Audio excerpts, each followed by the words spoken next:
Perhatikan gambar berikut.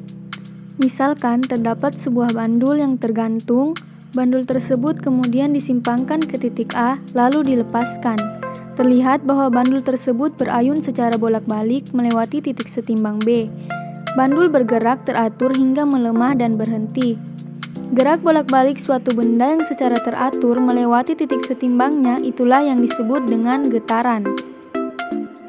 Misalkan, pada mula-mula bandul berada pada posisi setimbang di titik B. Bandul kemudian disimpangkan ke titik A lalu dilepaskan. Ketika bandul menempuh titik A, B, C, D, A, maka gerakan bandul disebut satu getaran. Ketika bandul menempuh titik A, B, C, maka gerakan bandul disebut setengah getaran. Sedangkan gelombang merupakan getaran yang merambat. Berbeda halnya dengan getaran yang geraknya berpusat pada titik setimbang, gelombang bergerak dari satu titik ke titik lainnya.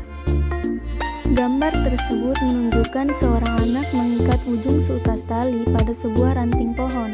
Kemudian, anak tersebut menggetarkan ujung tali lainnya ke atas dan ke bawah secara teratur.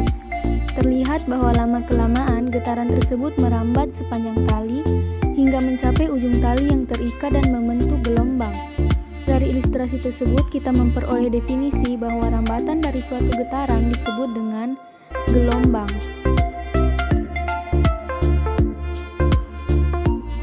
Hukum Melde menyatakan bahwa cepat rambang gelombang pada dawai sebanding dengan akar gaya tegangan tali dan berbanding terbalik dengan akar massa persatuan panjang dawai.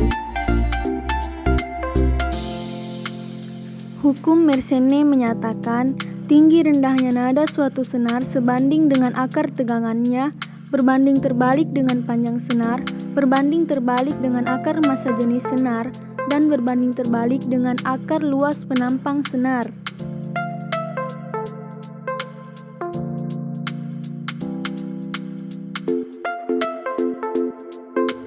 Alat dan bahan pada percobaan langsung. Yang pertama yaitu sonometer. Sonometer ini adalah alat yang kita gunakan pada percobaan ini. Yang kedua yaitu penggaris, berfungsi untuk mengukur panjang senar atau jarak. Yang ketiga yaitu gunting, berfungsi untuk memotong senar yang telah diukur.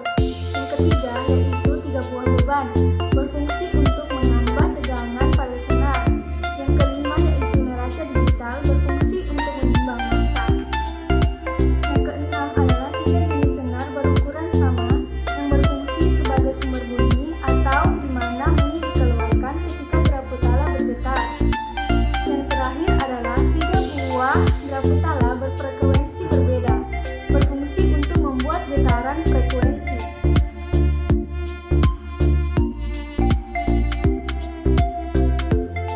Alat dan bahan pada percobaan online yang pertama yaitu laptop.